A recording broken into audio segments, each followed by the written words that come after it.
Revenons sur votre travail. Expliquez-nous. Alors, je sais que c'est pas évident, mais il y a quand même des mots à poser sur votre travail, sur votre technique, ce que vous mettez en avant dans vos œuvres, Nicolas.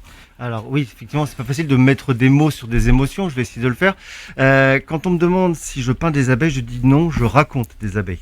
Voilà, j'essaie de le faire d'une façon la plus réaliste possible, mais je suis quand même dans la narration. Ce sont d'abord des animaux que j'aime beaucoup.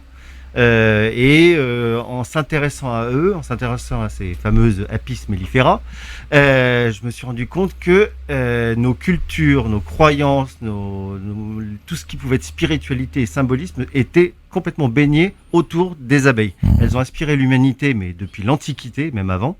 Et je me suis rendu compte que ces abeilles qui actuellement sont menacées sont absolument magnifiques. Elles sont belles, elles sont fragiles, elles sont soudées, elles sont travailleuses, elles sont porteuses de vertus, qui sont d'ailleurs véhiculées dans la plupart de nos cultures.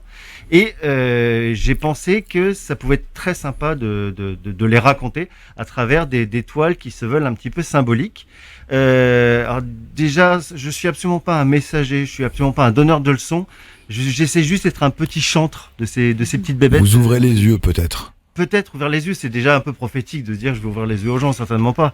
Mais juste montrer à quel point elles sont belles, mais aussi elles sont en danger, les nénettes. Et donc je voulais vraiment, en les aimant, peut-être qu'on peut se rendre compte du péril qu'elles peuvent courir, et par là même le péril que l'on peut encourir en conséquence. Il y a cette phrase justement attribuée à Einstein: si les abeilles disparaissent, l'humanité n'aurait que 4 années à vivre. Donc ça secoue quand même cette citation. C'est-à-dire pas un hasard si je vous la cite, parce que la toile que je vous ai amenée comme exemple en est inspirée. Mais en lisant ces choses-là, j'ai commencé à m'intéresser aux abeilles. J'ai lu des livres très sérieux comme L'étrange silence des abeilles, L'abeille et le philosophe. J'ai lu du Virgile, du Socrate, du Platon. J'ai lu Origène, et toutes ces personnes ont été inspirées, je dis bien inspirées, dans leur pensée par les abeilles et l'observation des abeilles. Et donc j'ai continué à explorer. Et comment raconter tout ça? Et ben je me suis dit tiens, explore un petit peu ce qu'ont fait les grands peintres avant toi. Et notamment, je pense à des toiles comme les Vanités, ou des toiles symboliques comme celle de Jérôme Bosch, des choses qui sont assez figuratives mais un peu fantasmagoriques, et mettre tout ça en place avec des symboles, mais des symboles précis, comme les cadrans solaires, l'agnomonie, qui est un symbole du temps, puisque le temps semble être compté pour ces dames.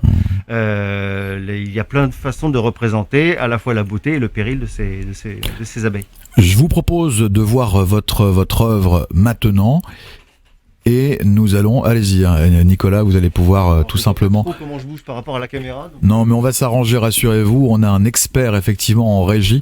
Vous allez pouvoir prendre votre œuvre, s'il vous plaît, exactement, et la montrer à la caméra qui est juste devant vous, juste là. Voilà, ça c'est encore une fois l'esprit de cette belle édition 2022.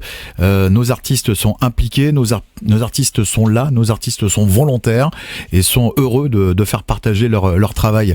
Donc nous allons découvrir le chef-d'œuvre de Nicolas dans quelques instants. Voilà, justement ici.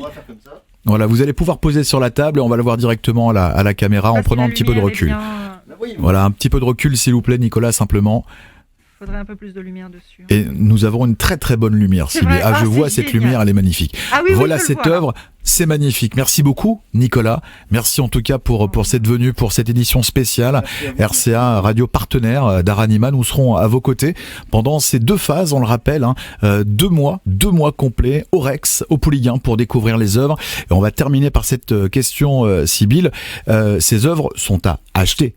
Bien sûr, elles sont à acheter, surtout. Précipitez-vous, un minimum de 20% sur chaque vente et reversez directement à la LPO et les centres de soins. Eh bien, merci beaucoup, Sybille. Merci beaucoup, Nicolas. On vous dit à très bientôt au Rex, au Pouliguen, pour découvrir les œuvres. Et vous avez toutes les infos sur le site internet Aranima. On rappelle l'adresse, Sybille, s'il vous plaît. www.aranima.com. Vous le faites fort bien. Merci beaucoup. À très bientôt. Merci. RCA, toujours présente, je le rappelle, sur les événements dans la région.